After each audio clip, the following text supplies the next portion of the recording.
오늘은 은혜는 편견을 역행한다 라는 제목으로 여러분들과 함께 은혜를 나누려고 합니다. 같이 한번 읽어보겠습니다. 시작. 은혜는 편견을 역행한다. 네, 은혜는 편견을 역행한다. 예, 여러분 우리나라에도 혹시 사막이 있는 것 알고 계십니까? 네, 제가 좋아하는 사막 어디 가봤어요? 어디 있어요 사막? 사막이야. 사막 있어요. 한국의 사하라 사막이라고 불리는 데가 있어요. 자, 한번 보시죠. 서해안에 그 대청도라는 섬에 가면요, 우리나라에서도 사막을 볼 수가 있습니다. 근데 참 재밌는 일이 1996년도, 꽤 오래전 일이죠. 1996년에 대청도 주민들이 이 모래바람으로 인해서 피해가 너무 많이 생긴다고 그러면서 방사림을 조성했어요. 방사림이 뭐냐면은 모래가 넘어오는 것을 막기 위해서 나무를 심었다는 거죠. 그러니까 섬에 해안 사구라 그래서 그 바람 때문에 침식됐던 그런 것들 때문에 모래가 날아와서 이제 사막화가 되는 현상이었어요. 섬 전체가. 근데 그 당시에 너무 그 마을에 사는 사람들이 힘드니까 마을에 그 나무를 심어서 그죠, 방사림을 조성해서 사막화 되어가는 섬을 살리기 위해서 나무를 심은 거죠. 그래서 모래가 이제 마을로 넘어오지 못하게 그렇게 막았습니다. 그러니까 대청도에서는 이런 말이 있대요. 모래 서말은 먹어야지 시집을 갈 수 있다. 그 무슨 말이냐면은 이제 어렸을 때부터 집안일을 돕잖아요, 옛날에. 그러면은 그 밖에서 어른들 일을 도와주다 보면은 바람이 하도 많이 불어서 모래바람을 먹다 보면은 그 먹은 양이 서말, 그러니까 한 마리 어느 정도냐면은 한 마리 20kg예요. 쌀 20kg가 한 마리라 그러죠. 그래서 서말이면 60kg 먹어야 돼요. 하준이만큼 먹어야 되는 거예요. 하준이가 깜짝 놀라고 있습니다. 그러니까 엄청 많이 먹었다라는 이야기죠. 그렇게 모래바람이 심하게 불어와서 섬마을에 피해가 생기니까 이제 방사림을 심었는데, 근데 이것이 시간이 지나서 요즘에는 오히려 이게 이제 관광자원으로 사용하게 될 수 있게 됐는데, 오히려 사막화된 모습이 사라지고 있어서 고민이라는 이야기가 나오고 있습니다. 웃기죠? 그러자 이제 주민들이 이제 어떤 의견들이 팽팽해졌어요. 첫 번째는 뭐냐면은 사막을 보존해야 된다. 이 방사림 때문에 사막이 없어지는 것이 되면은 이제 대청도에 사람들이 놀러 오지 않는다. 그러니까 우리가 나무를 좀 뽑아야 되지 않냐? 막 이런 것까지 나온 거예요. 그리고 어떤 사람들은 아니다. 우리가 살아야 되는 게 우선 아니냐. 근데 이 모래바람, 이 방사림 치우면 못 산다. 나무 뽑아버리면 못 산다. 그러니까 그냥 두자. 이 의견이 팽팽히 맞섰다고 합니다. 제 얘기를 들으니까 여러분 어떤 생각이 드세요? 우리가 이제 이 사건을 통해서 자연과 인간의 필요 사이에서 발생하는 어떤 갈등을 보면서 우리가 가진 편견과 또 우리가 가진 고정관념을 보게 됩니다. 그렇죠? 상황에 따라서 변하게 된다는 거죠. 대청도의 사막화가 주는 현상으로 인해서 삶에 미치는 어려움이 어때요?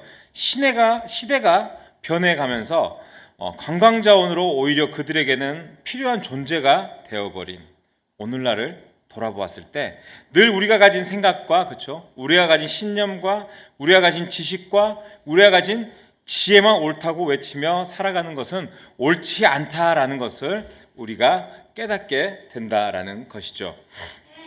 네, 우리가 가진 편견과 고정관념은 어때요? 결국에는 이 시대가 지나면서, 시간이 지나면서 상황에 따라 유연해질 필요가 있지 않나, 그런 생각도 조금 해보게 되는 그런 이야기인 것 같습니다.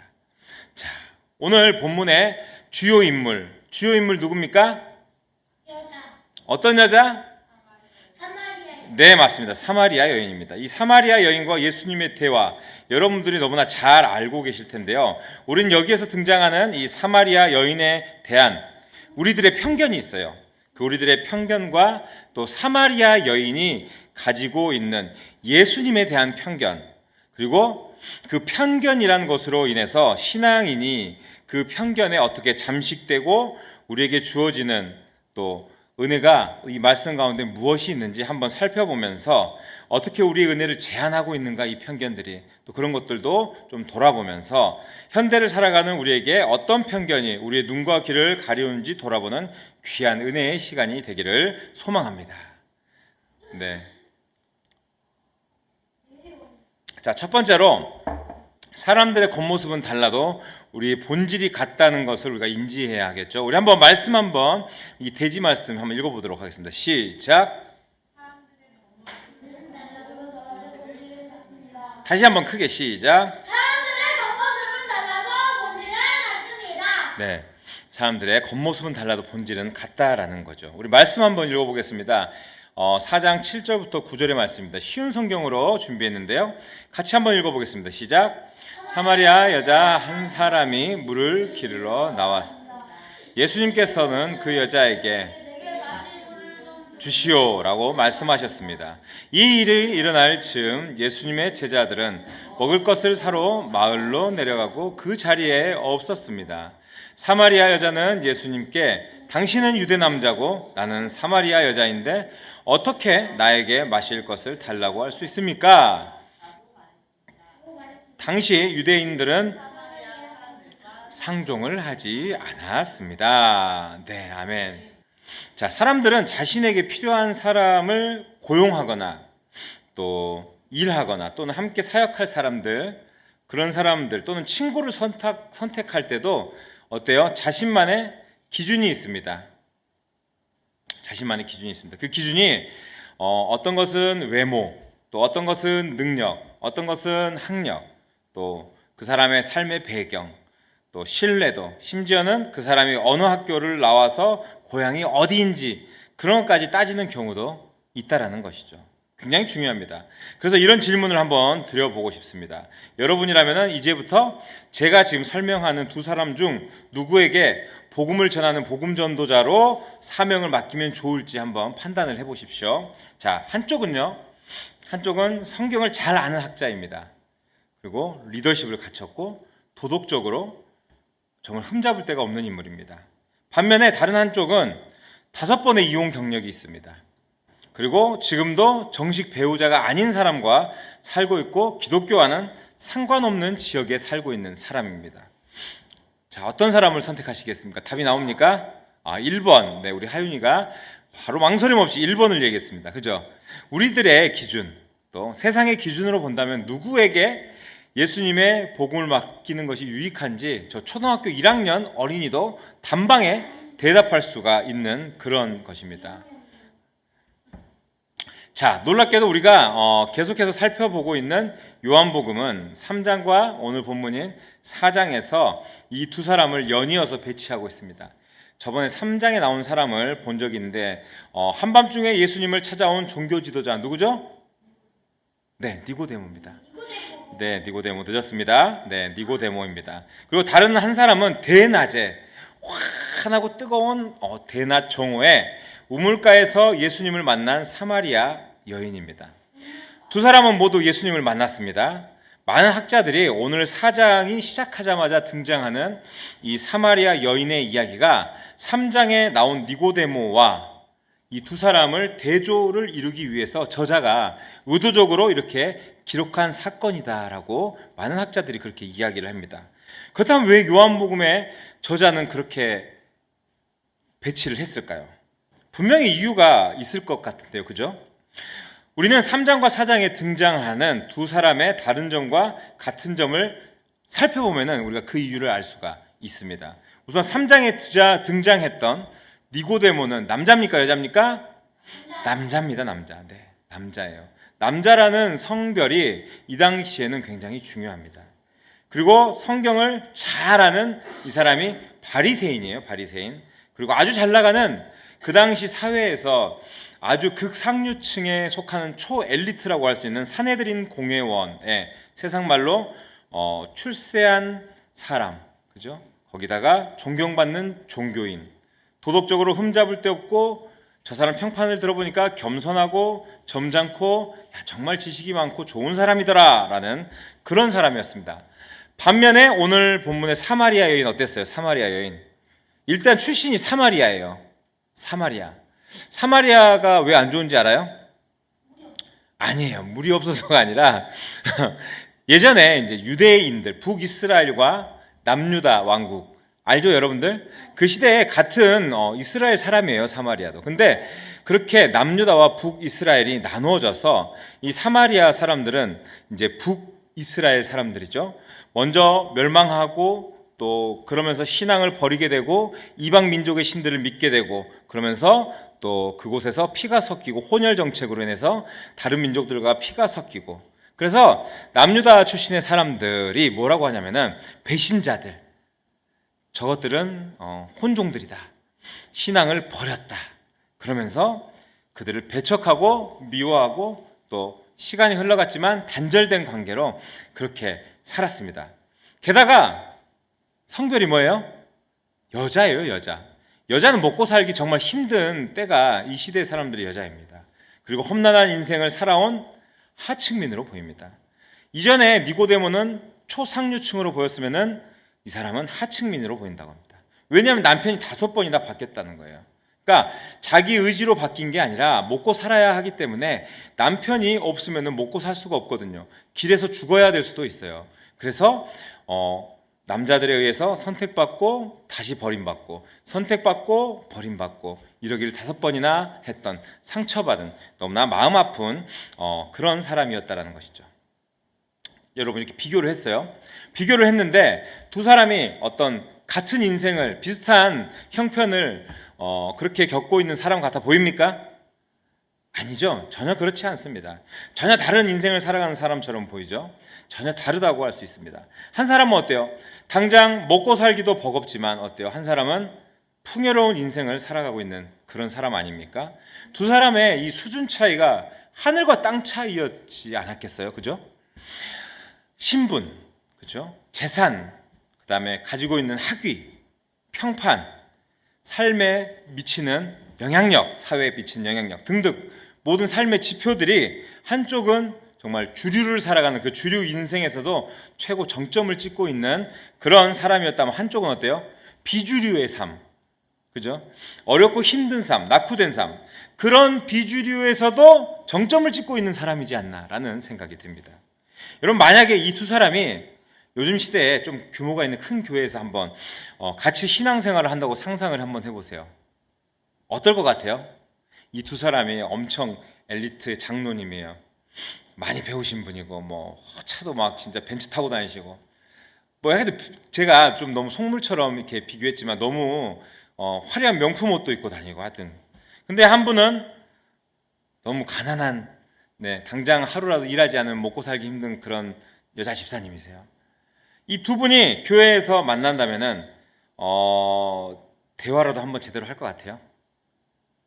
안 할 것 같아요? 여러분도 그렇게 생각하세요? 대화할 수도 있잖아. 근데 그죠, 여러 가지 수준 차이로 인해서 또 자리도 같이 할 수 있는 상황도 잘 만들어지지 않을 것 같기도 하고요, 그죠? 성별도 다르니까 부딪힐 일이 별로 없지 않겠나라는 생각도 듭니다. 아마도 그냥 서로가 불편하겠죠?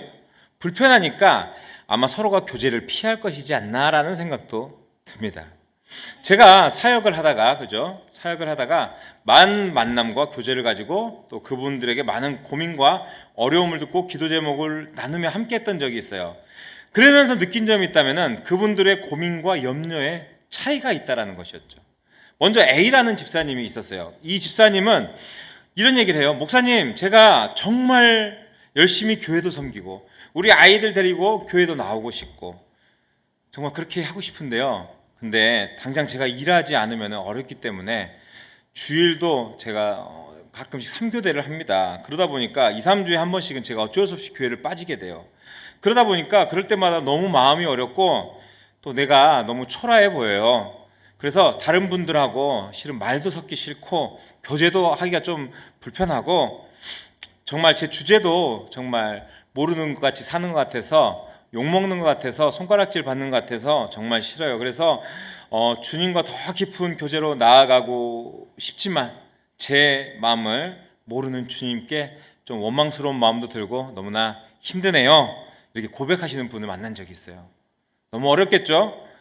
근데 다른 B 집사님이라는 분이 있어요. B 집사님 저한테 오셔서 그래요. 목사님, 그러면서 저는 고민이 있어요. 그래, 뭐예요? 그랬더니 저는 다른 건 다 괜찮은데 설교를 들을 때 잘 집중이 안 될 때가 있어서 큰일이에요. 말씀은 정말 좋은데요.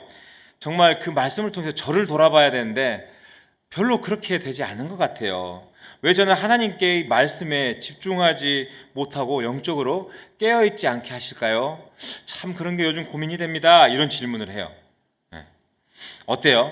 가만히 보면은 이 B라는 집사님은 집안도 좋아요. 형편도 좋고 자녀들도 잘 성장했고 좋은 직장 다니고 또 행복한 가정에서 잘 사는 것 같아요. 그럼 모든 공예배에도 참석 잘하시고 새벽 기도도 오시고 뭐 너무 잘합니다. 곁에서 보기에 정말 신앙적으로 결점이 하나도 없는 것 같아요. 근데 늘 이런 고민과 염려로 인해서 좀 괴로워했던 것을 본 적이 있습니다. 여러분 어때요? 이 두 분이 처한 현실의 모습 너무나 큰 차이가 있었습니다. 그죠? 세상의 잣대와 세상의 기준에서 너무 다르고 수준 차이도 났다라는 거죠. 고민의 문제도 한 분은 어때요?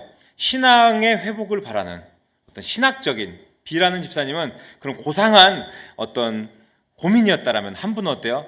정말 거칠고 험한 삶을 당장 어떻게든지 이겨내서 당장 이 아이들과 먹고 살아야 할 일, 또 그 사이에서 내 신앙을 지켜야 할 일, 그런 것 사이에서 고통을 받고 있었다라는 거죠. 결국 두 집사님의 문제는 어때요? 매우 다르죠. 다르지만 오늘 어쩌면 사마리아 여인과 3장의 이 니고데모처럼 그들이 처한 실존적 삶에는 어떻게 큰 틀 안에서 보면은 큰 차이가 없었다고 볼 수가 있는 것입니다. 결국에는 그들의 고민은 신앙의 고민이니까요. 또 믿음의 고민이니까요. 사랑하는 여러분, 우리가 가지고 있는 인간적인 편견이 망치고 있는 우리의 신앙도 때로는 저도 마찬가지라고 생각합니다. 어때요? 우리가 예배, 사역, 제자훈련, 기도회, 우리 교회는 하고 있지 않지만 근데 실은 이런 기도회 그리고 각종 교회 모임 안에서 그것들을 통해서 그 일을 진행하느라고 너무 바쁘기만 합니다. 너무 바빠요. 정말 주님 앞에 복음의 본질을 놓치고 사는 경우가 참 많이 있지 않습니까? 정말 주님 앞에 예배해야 되는데 예배가 아니라 일을 하느라 정신이 없습니다. 우리는 열심히에만 빠져서 오히려 그 열심만을 강조하고 그냥 피상적인 종교성만 강조한 채 우리의 신앙을 내가 정말 잘 지키고 있어 라고 스스로 오해에 빠지고 착각에 빠져서 살 때가 있다라는 것입니다. 그래서 뭐라고 하죠? 사람들이 그게 더 커지면 이런 얘기예요. 야, 어느 집사 정말 헌금 많이 했어. 대단해. 또 누가 성경을 더 많이 알고 있어서 정말 그 사람 앞에서 가면 우리가 정말 꼼짝 못해. 그럼 잘난 척하는 사람들이 있어요. 그리고 누가 일을 정말 많이 해. 정말 중요하고 정말 해야 될 일입니다. 교회 안에 필요한 사람들입니다. 그런데 여러분 더 중요한 것은 그것보다 그런 일들 가운데에서도 니고데모나 사마리아 여인 둘 중에 우리가 비교했을 때 누가 좀 더 나은 사람이에요? 라고 이야기를 물어보면은 어때요?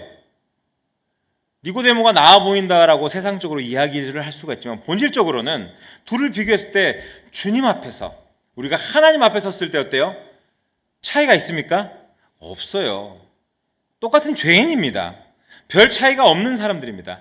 하나님 나라의 관점, 영생의 관점으로 살펴보면요, 모두가 죄인이고 모두가 하나님의 은혜와 도우심과 긍휼이 아니고서는 살아갈 수가 없는 존재들이 바로 이 사람들 그리고 우리들이라는 이야기입니다. 우리가 우리의 삶이나 인생을 우리의 신분이나 지위, 재산과 가지고 있는 많은 지식과 우리의 소유들로 잘 위장한 채 어때요? 교회를 왔다 갔다 하거든요. 그러면서 결국에 그렇게 다닌다면은 진정한 신앙이 그 안에 있지 않다면은 결국 우리 정체는 탄로나고 만다는 것입니다. 주님께서 우리를 보셨다면 아마 이렇게 얘기할 거예요. 얘야, 교회 열심히 나가라. 이렇게 말씀하실까요? 아닙니다. 우리가 잘 기억해야 되는 것은 나를 진정으로 너희들이 믿어야 하지 않겠느냐라고 말씀하시지 않겠습니까? 너희가 나를 진정으로 믿어야 하지 않겠느냐. 여러분 이 시간 간절히 바라는 것은요, 우리의 본질은 다 똑같아요. 우리는 뭐라고요? 존재론적 죄인입니다. 존재론적 죄인으로서 주님 앞에 섰을 때 그 누구 하나 똑바로 주님을 쳐다볼 수가 없는 존재라는 것이죠. 그래서 오늘 그 사실을 좀 더 기억하시면서 우리 주님과의 관계, 더욱 인격적으로 그 주님을 만나기를 사모하고 그 주님과 동행하는 삶을 살아내기를 바라면서 더욱 그 안에서 주님을 닮아가는 인생으로 살기 위해서 어때요? 몸부림치는 저와 여러분들의 삶이 될 수 있기를 주님의 이름으로 축복합니다. 아멘. 네, 좋습니다. 자, 두 번째입니다. 자, 두 번째는 예수님은 인간의 편견을 넘어서는 분이라는 거죠. 한번 읽어보겠습니다. 시작.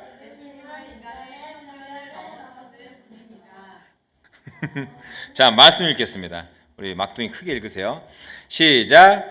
그곳에 야곱의 우물이 있었습니다. 예수님께서는 그 우물가에 앉으셨습니다. 그때가 대략 정오쯤이었습니다. 사마리아 여자 한 사람이 물을 길러 나왔습니다. 예수님께서 내게 마실 물을 좀 주시오라고 말씀하셨습니다. 네, 여러분. 이 말씀을 들으면 여러분 어떤 생각이 드십니까? 일단 사마리아 여인이 이 정오쯤 되는 시간에 우물을 기르러 나왔는데 날이 뜨거운 유대 지역에는 그 시간에 사람들이 물을 기르러 나오지 않으니 의도적으로 이 여인이 사람들을 피했나? 이런 생각이 들게 됩니다. 그렇죠?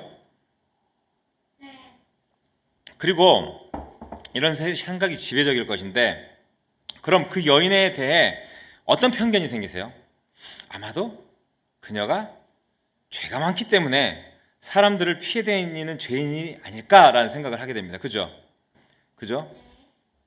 더더욱 이런 생각을 덧붙여주는 이유가 무엇일까요? 그 뒤에 나오는 그 이유는 그녀에게 남편이 5명, 지금 같이 사는 사람도 자기 남편이 아니라고 했기 때문에 어때요? 그렇게 상상할 수가 있는 거예요. 그죠?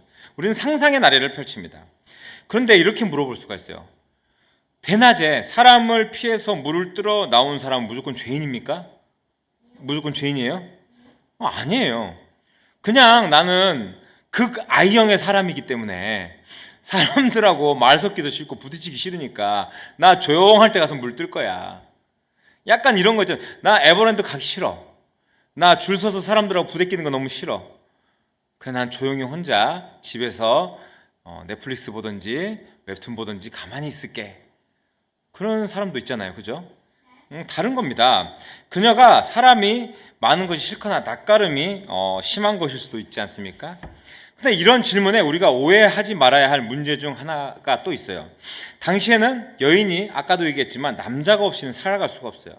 그래서 당시 사회 구조나 의식에서 볼 때 이별했다 아니면 사별을 했다, 이게 죄인 취급하지 않았다라는 거예요. 그 당시에 이혼을 많이 했어요. 근데 그 이혼이 만약에 여자가 잘못해서 이혼을 했다, 그럼 돌에 맞아 죽는 거예요. 남성 위주의 사회이기 때문에. 근데 남자들은요, 첩을 두기도 하고 결혼을 여러 번 하게 됐어요. 그래서 남자에게 버림받는 여자는 많았을 거예요. 근데 여자가 마음대로 이혼을 한다라는 일은 없었을 거라는 이야기죠. 그래서 여자가 살기 위해서는 다른 남자의 아내가 되어야지 먹고 살 수가 있다는 거예요. 그런 구조의 사회였다는 거죠. 그런데 이것은 그녀가 피해자라는 얘기죠. 결론적으로는 불쌍한 여인이라는 이야기죠. 품행이 나쁜 부정한 여자라고 말할 수 없다는 것을 성경은 어쩌면 우리에게 이야기를 해주고 있다는 것입니다. 그런데 여러분, 편견이란 어때요? 이렇게 무서운 거예요. 우리가 아무 말도 안 해줬어요. 이 여인에 대해서. 그냥 이 여인이 죄인이기 때문에 주님을 더 필요로 한 것이 아니었다라는 겁니다. 주님께서도 우리가 오해하고 있는 게 이 여인이 불쌍하니까 그래서 사마리아 땅으로 돌아서 갔나? 아니라는 거예요. 이 불쌍한 여인, 이 여인 때문에 사마리아로 일부러 돌아가셨다라는 이야기가 아니라는 것입니다. 오늘의 본문이. 여러분, 주님께서는 어때요? 우리의 죄 때문에 이 땅에 오셨습니다. 그죠? 우리의 죄, 우리 모든 사람들에 대해. 특별히 돌고 돌아서 나만 사랑해, 나만 구원해 주셨어가 아니라는 것이죠. 마찬가지입니다. 사마리아 여인만을 찾아오신 것이 아니라 오직 우리 모든 죄인들을 위해서 이 땅에 오셨고 큰 은혜를 주님께서 베풀어 주셨다라는 것입니다. 특별히 오늘 사마리아 여인도 우리와 마찬가지로 예수님을 향해서 좀 편견을 가지고 있었던 것으로 보입니다. 똑같습니다. 사람입니다. 우리 요한복음 4장 9절 말씀 한번 읽어볼까요? 재밌습니다. 한번 읽어보세요. 시작. 사마리아 여자는 당신은 마실 것을 달라고 할 수 있습니까? 라고 말했습니다.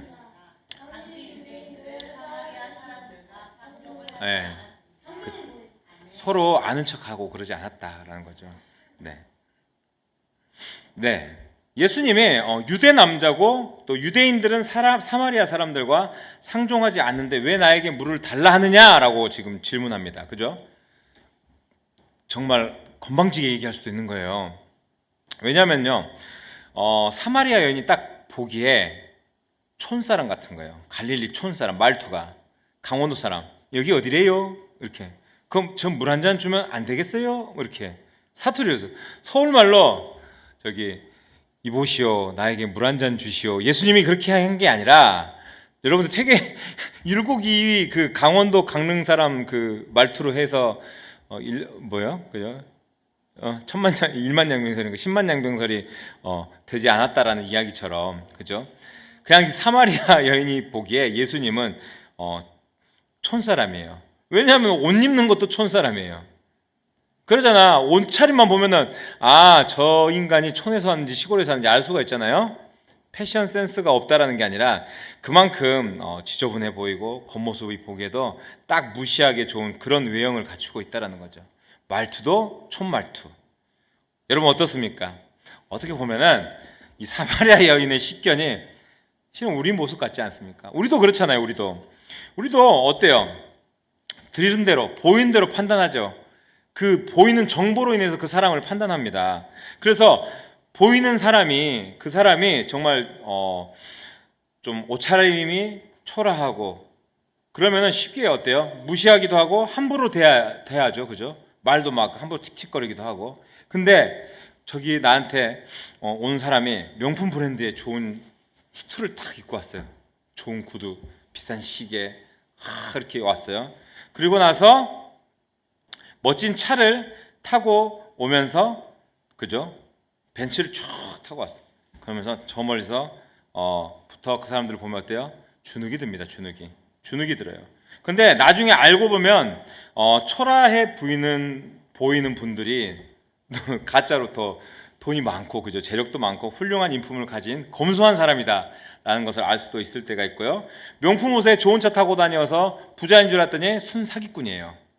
또 그런 걸 볼 때가 있어요. 그렇죠? 맞아요. 여러분, 우리가 예수님이 비록 외형적으로 초라해 보였을지 몰라도 예수님 뭐예요? 메시아예요, 메시아. 그러니까 우리를 구원하러 온 최고의 VIP였다라는 거죠. VIP. 네. 만약 지금 당장 예수님 우리 곁에 오신다면 여러분 어떻게 맞이하실 거예요? 예수님이 이렇게 촌스러운 모습으로 와. 저 아저씨 누구야? 이럴 거예요? 아닙니다. 그죠? 모두가 예수님이라고 하면 두 팔 벌려서 예수님 맞이하러 나가지 않겠어요? 예수님이 우리 드림교회 밑에 오셨대. 예수님! 하고 우리 막 딸려나갈 거예요. 당연한 이야기예요. 그렇기 때문에 우리는 우리가 가진 인간적인 판단과 편견이 얼마나 위험하고 어리석다는 것을 깊이 깨닫고 기억해야 한다는 것입니다. 사마리아 여인은 어때요? 자신의 방식대로 메시아를 믿고 있었습니다. 물론 이 여인의 방식이란 당시 종교인들이 만들어낸 방식일 거예요. 그래서 그 방식대로 따라가고 생각했을 거예요. 유대인들의 경우에는 이런 편견이 훨씬 더 심했습니다. 메시아는 갈릴리에서 나올 수 없어. 이런 편견. 그죠? 메시아는 절대로 창기들이나 세리들을 반기지 않을 거야. 이렇게 경건한 우리들만 만날 거야. 라는 편견. 메시아는 안식일에 절대 병자를 고치지 않을 거야. 그리고 여자들을 제자 삼지 않을 거야. 라는 편견. 그죠? 편견이잖아요. 사고방식입니다. 메시아는 정권을 무너뜨리기 위해 힘있고 영향력 있는 사람들과 가까이 하지 힘없고 천한 저런 인간들하고는 함께하지 않을 것이야 라는 편견입니다. 그런 편견이 있었다라는 것이죠. 여러분, 이런 편견들이 예수님을 어때요? 영접하기보다는 대적하고 예수님을 죽이게 만들었던 게 이런 편견이 원인입니다. 예수님을 거부하게 만든 것이요, 그들의 불신앙, 그런 것들이 아니라 어쩌면은 그들이 가지고 있는, 그들에 의해서 생겨난 그 편견 때문에, 그리고 그 편견에 만들어진 지나친 열심 때문이었다라는 것이죠. 그러나 인간들의 편견들과 달리 예수님은 어땠습니까? 예수님은 가난한 자도 병자도 죄인도 다 똑같이 대해 주셨어요. 모두 다 불쌍한 사람들이고 모두 다 예수님에게는 사랑의 대상이었기 때문입니다. 그래서 예수님께서 이 땅에 오셔서 십자가의 길을 걸어가셨던 것이죠. 여러분, 우리는 예수님 앞에서 주님, 왜 저 사람은 사랑하지 않으세요? 왜 주님께서는 저에게 필요한 것들을 주지 않으십니까? 라면 말할 수가 없어요. 그죠? 왜냐하면 그런 말을 하기 전에 어차피 주님께서는 모든 걸 다 베풀어 주셨습니다. 우리에게 새 생명을 주셨다라는 거죠. 메시아가 자기처럼 물을 길러오는 것조차도 버거워할 만큼 험난한 인생을 산 사람을 직접 두 발로 찾아오셔가지고 과연 만나주실까? 사마리아 이 여인이 그렇게 생각했을까요? 아마 미처 몰랐을 겁니다.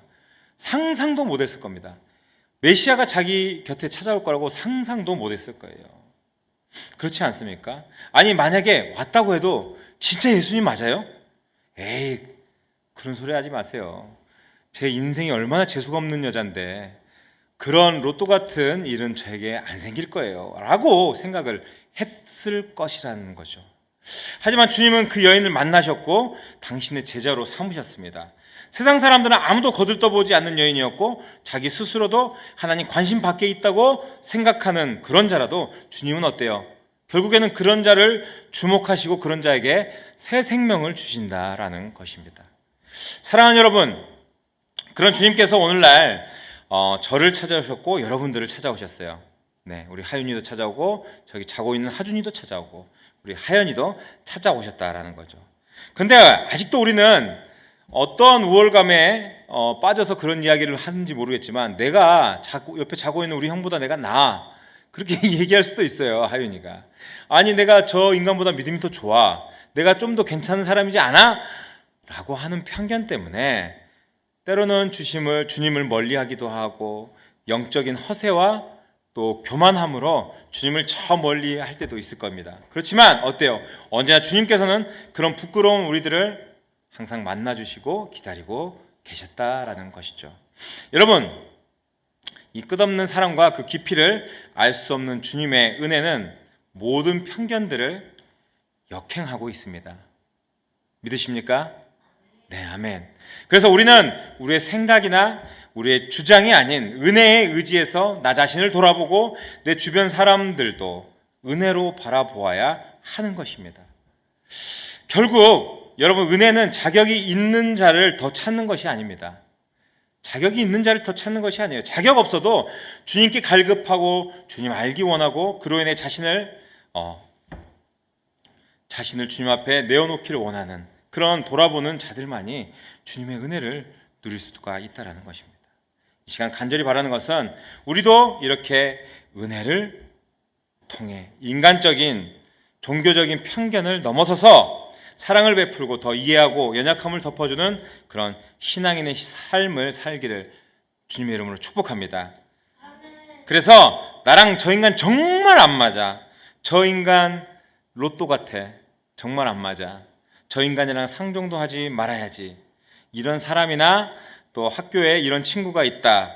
또 정말 그런 내 관계 안에 사람들이 있다라면 먼저 다가가서 정말 우리가 누린 은혜와 사랑을 좀 더 실천해 볼 수 있는 그런 한 주간을 살아보는 저와 여러분들의 삶이 될 수 있기를, 그래서 세상의 벽을 허무는 은혜의 통로로 우리가 쓰임받을 수 있기를 주님의 이름으로 축복합니다.